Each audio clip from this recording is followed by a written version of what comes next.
Well, there's no question that we're feeding into that all the time. Jack, you did a great expose yesterday and the day before on this so-called balanced budget amendment, which would basically give the power of the purse over from the House of Representatives to the executive branch. So and that's true. That's the direction we're headed. You have conservatives, Bob, out there clamoring for the balanced budget amendment.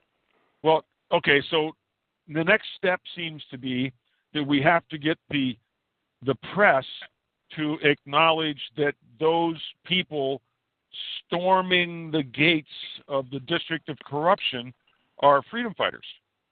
Well, the government will tell you that they're terrorists. Of course. Oh.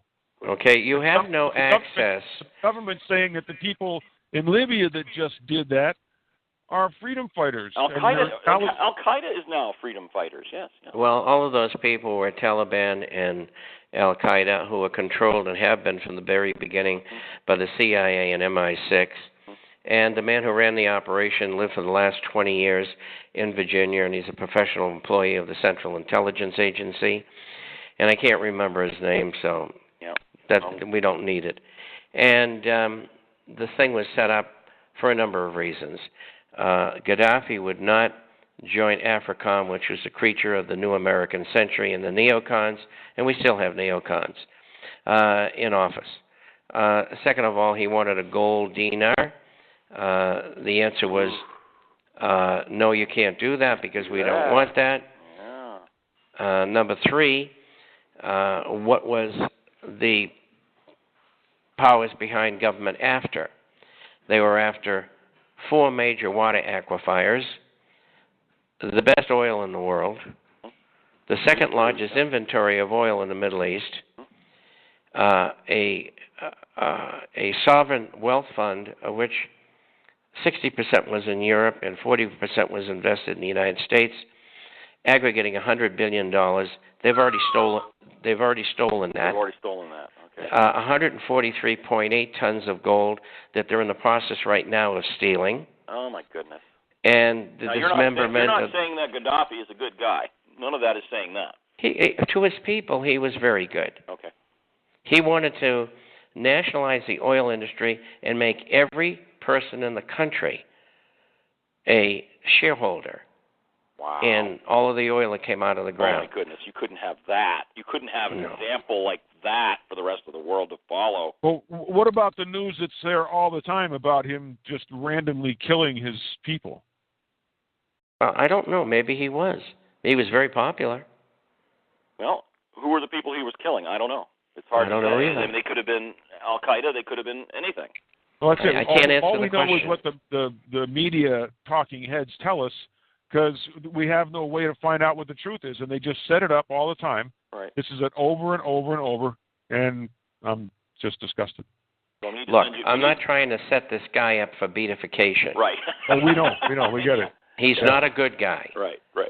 But on the scale of good and bad, he's a good guy because the other people in our government, the British government, the European governments, all controlled by the Illuminati, they are the real bad people.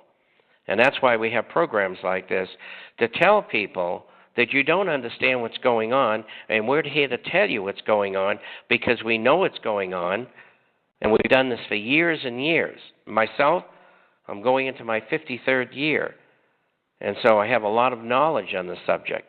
And I lived in Europe for years, and I speak a whole bunch of languages. And so that's why Gaddafi got himself into the mess that he's in. What they wanted them to do is just retire in Paris or something, and they were going to move in and take everything over. He didn't do that, didn't want to do that. He wanted to pass it on to his family, and you saw the result. Bob, go back a little bit for history. You've got your finger on the history. You lived it. How did this lunatic Gaddafi get in there in the first place? He overthrew the government. He was a colonel. Was the previous government, was it similar to Iran where the previous government was friendly to the West? I can't remember that. I can't either. I can't. I can remember lots about Iran. Oh, yeah. But Libya, it was never a very important place, so Right. I'll have to pass on that one. As you can see, gentlemen, let's go back to where we started and get this Social Security thing out of the way, because I want to move on. So anyway, what they're up to here is changes. Okay. They want to use a chained CPI, CHAINED, chained like the chain you put on a fence. Right.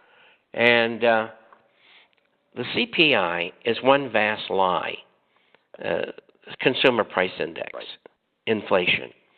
They're calling it at 3.6 right now. If you take the 1980 method of calculating the CPI, right. Yeah, the CPI, you're going to come up with 11.2%. And it'll be 14 by the end of the year, and I predicted that a year and a half ago because I knew what they were going to do. Right. Well, I figured it out anyway. And so what they want to do is reduce that by 0.3%. Of course, they're lying about it to start off with. Right.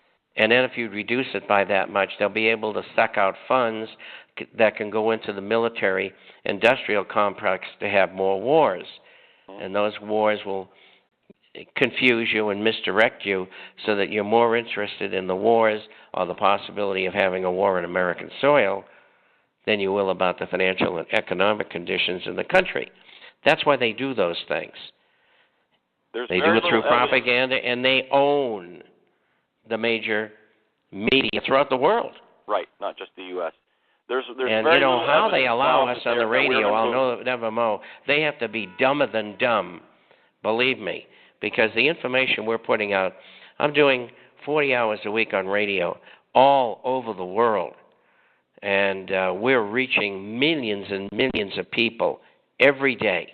This is Cumberland Mills Free Radio, 88.1 FM, giving parts of Westbrook a different voice.